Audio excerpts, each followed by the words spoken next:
Okay, what are the best practices to write a trigger? We have to use only single trigger for an object, and we should not have the hard code values, and we should bulkify the data, and we should not use software and DML statements inside the for loop. Okay, so it is recommended to write one trigger per object, so why so? If we write two triggers, right, whenever any logic is called or whenever any insertion or updation is happening, if it the next trigger, there might be a recursion happening in the trigger. That can be avoided if we write only single trigger. Okay. And maybe we can use the trigger handler class instead of writing the whole logic in the trigger itself.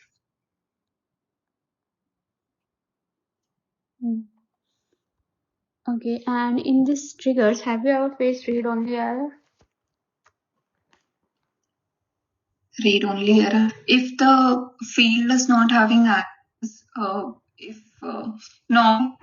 it is running, if we don't have access, the user don't have the access to the to trigger it, we might face this error. Okay.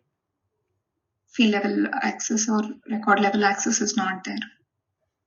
Okay, so in after triggers, when you try to perform DMLs on that trigger.new or new map, so have you ever faced any such error that you cannot insert update because the data is hidden? Whenever on the same object, if you are performing the trigger, right, after insert cannot be used, only before insert can be used, because it will become read only. Okay. What is the difference between trigger.new and new map? Trigger.new gives us the list of the records which are newly inserted or updated newly, and new map is which has the mapping to the ID.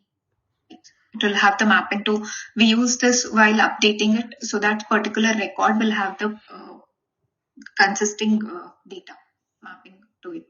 Okay, so in before triggers, why we not do the or perform the DMLs? Why we get the errors when we perform DMLs there?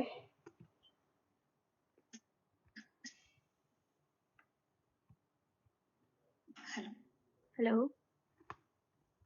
You're able to perform DML Yes. on before Yeah. triggers. Yeah, why we... Yeah, before triggers, we will not, the data would not be inserted or it will not be updated before, right? So we will not have the existing data, which is new data. So that is why we cannot perform the DML. Okay. Like suppose I have data records in the recycle bin. Okay. And now I want to Okay. avoid that user should not be able to undelete them. Okay. So which trigger we will going to write here? What are the events? I think after delete we can write. Okay, after delete will fire when we will going to delete data. Right. Yeah. But data Correct. is already in the recycle bin. And now if user try to undelete this data at this time. Before undelete. Before undelete. Do we have before undelete? I don't think so. Only after undelete I have heard. I actually have not used the undelete till now because we have the option of hard delete, right? So that permanently data would be deleted. So in triggers, we are not having before undelete, only after undelete is there. Okay. Yeah. So the event will be here after undelete. Okay. And at this time when user will going to try to undelete them, we can show the errors. Okay. Okay, have you worked on asynchronous also? Yeah.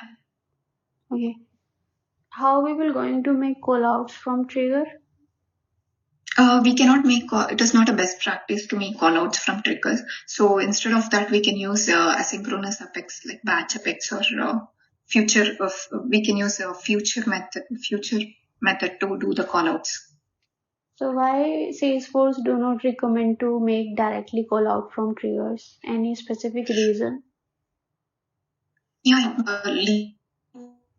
timeout, right? Trigger should be, there might be multiple operations, and the data might be huge when you're doing the asynchronous call out, and it will not be executed on a thread based on a, like, you'll not know the when the asynchronous apex executes.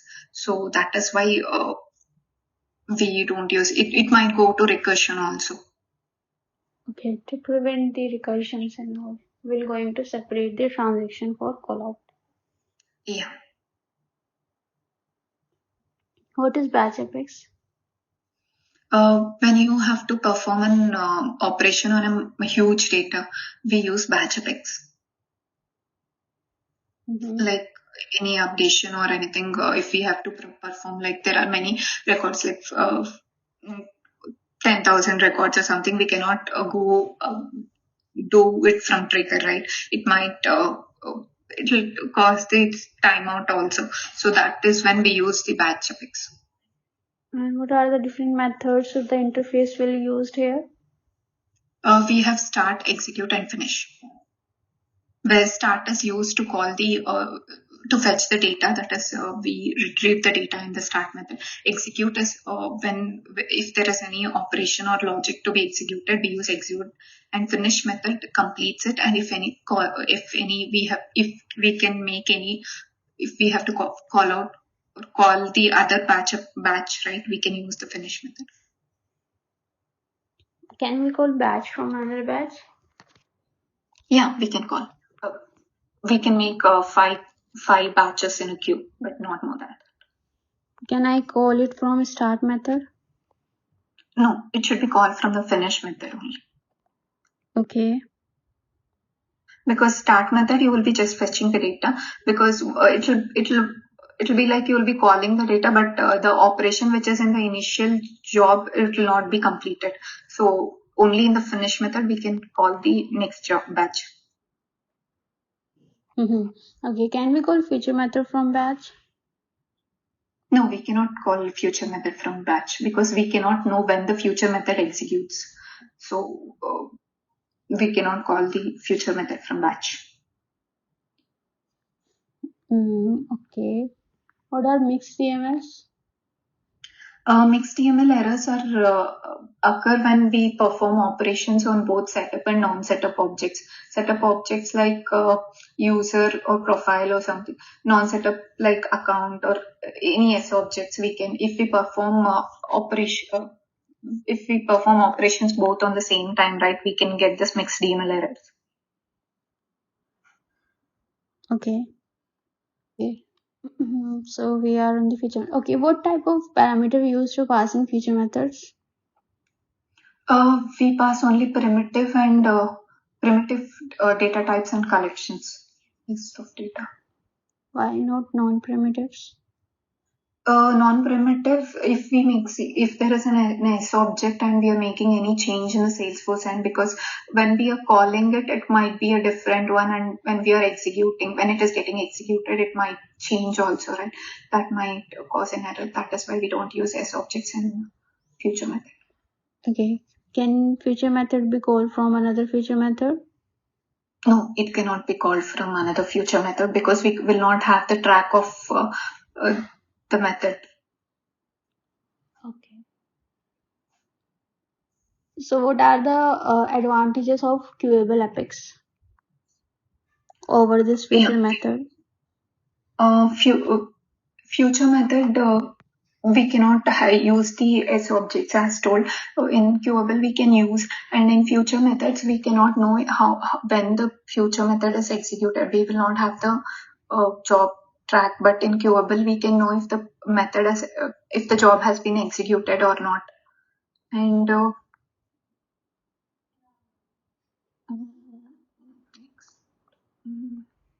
in like we cannot monitor, that is one, and it can, future methods cannot be queued. We cannot call one future method from another future method, whereas queuable we can queue. We can call one queuable method. We can make a chain of queuable methods, queuable jobs.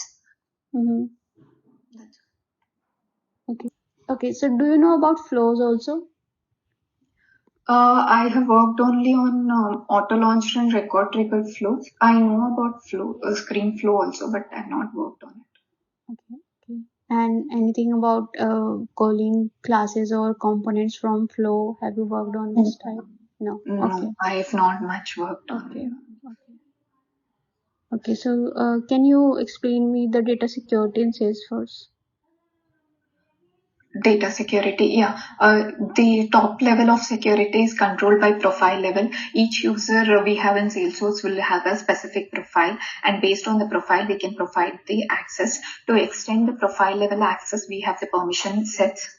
Uh, so if there are 10 users in a profile and we have to give them extended permissions, we can use the permission sets. Then we have OWD, which is the baseline record, which provides us baseline record security. And we have sharing rules, which extends the OWD. If we have to provide the records, if we have to give additional permissions to view the record, or uh, we can use sharing rules. Mm-hmm. Use sharing also. Okay. So, if OWD is private, what does this mean? Only the record owner can see the record. No one else can view the record. Okay. So, if on the object on the profile, if view all and modify all permission is given for a Okay. object, what does this mean? If anyone can see the record, anyone with that profile can see the record and view, do modifications on that record. And if the OWD for that object is private, still he can able to view others record if having on the profile view all and modify all. Yeah, because profile level is the uh, top level of Yes. Okay. security. Okay, so in the role hierarchies, we have grant access checkboxes there. Yeah. So what does this mean? When we check this access hierarchy checkbox, the person superior to that particular role can view the records or any created by this user who has this. Whenever a user creates a record, right, his seniors or superiors can see the record and do modification, all the operations on the record. Okay, by default this is true. So if Yeah, for I uncheck this for custom object, what will happen? custom standard objects, it is true. For custom objects, we can even disable it Hmm. So what will if happen needed. if we disable it? If we disable it, the person senior to the role cannot view it. But if OWD is public, maybe they can see. Okay. Yeah, if the OWD is public, they can see. But in case of private, they cannot be able to see the They cannot. juniors. Yeah. Okay.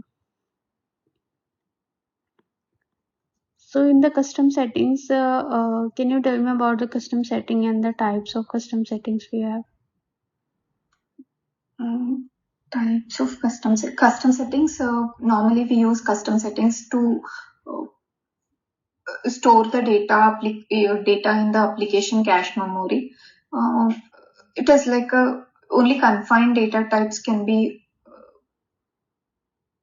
existing in custom settings. We cannot create tabs for custom settings. Mm-hmm. Types, I'm not sure. Okay, not worked on the custom settings. I've worked with types, I've not gone through. Okay, list and hierarchies are there. You can go through this. Okay. Yeah, I'll go through Okay, so in how many ways we can manage the field level securities?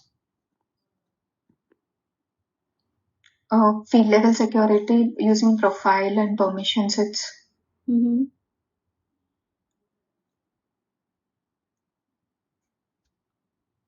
And using page layouts and record types. What we can We do? can using page layouts. We can restrict the profile. Like we can assign a page layout, different page layouts for the different profiles, and record types can also be changed based on the profiles. Okay. So from the page layout, we can able to make our field required, right? And when Yeah, we used to create our field using this required checkbox, we can able to make it required, right? yeah. So what is the difference between from both the two types? Both means field Making required only, right? yeah, making it required using required checkbox and making it required from page layout. Does this take See, does this make any difference or it is same?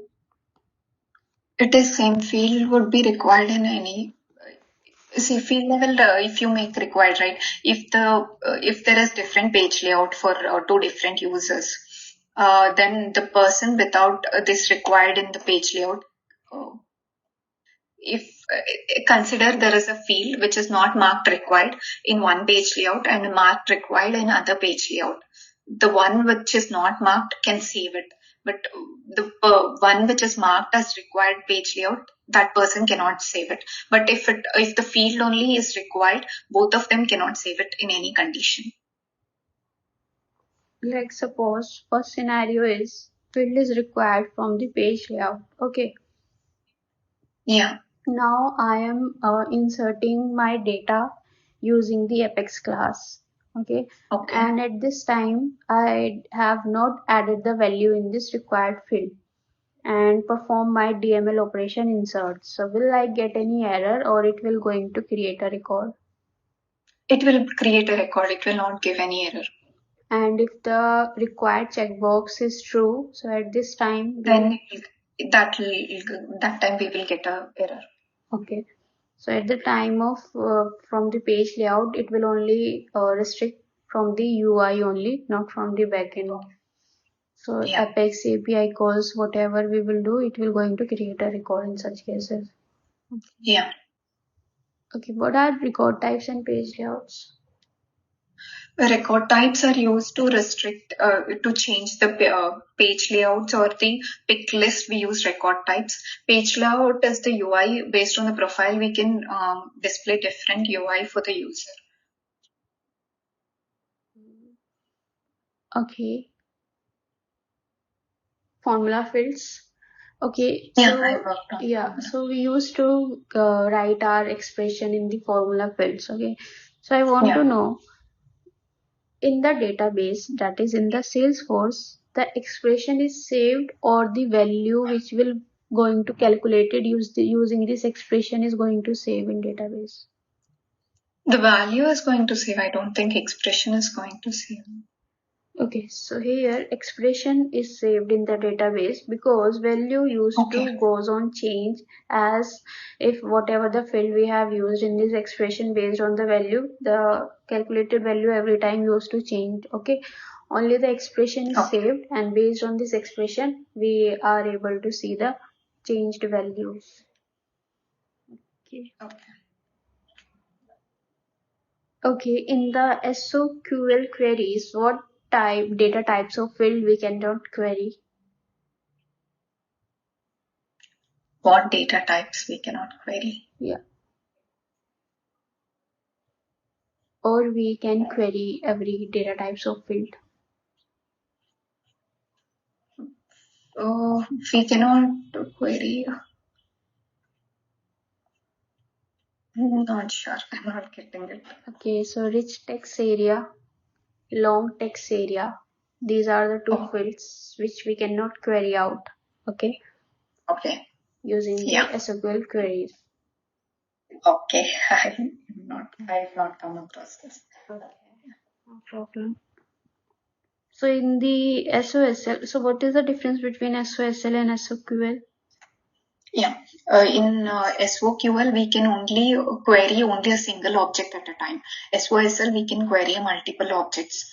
We use select here. We use find and SOSL.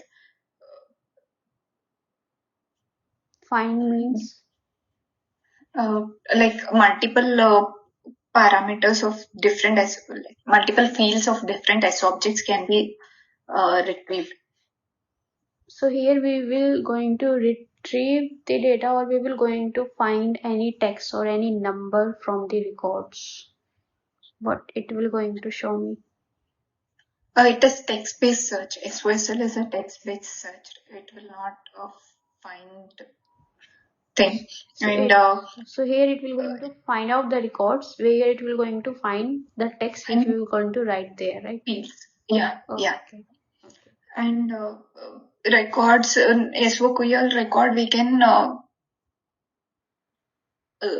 return only a particular S object as told here. Any number of S objects or entire fields we can return in SOSL, and it works on multiple objects, and it works on it will not SOQL doesn't work on multiple objects, and SOQL. So have you worked on reports? No, I know about report, but I have not worked on reports. So what do you know about reports? There are almost three types of report types: tabular report type, matrix report type, summary report type. We you use this to fetch the data and display. Uh, this is mainly used to track, uh, keep a track of any operation or anything happening, how many records are inserted, and who has done it. To keep that track, we use report types. Okay. And dashboards, anything about dashboards, you know? Uh, these report types can be displayed in the UI using dashboards. These can be static or dynamic dashboards. What are static and dynamic? Static are the default dashboards that are visible to user. If any specific operations or anything we have to modify it, we can use dynamic dashboard.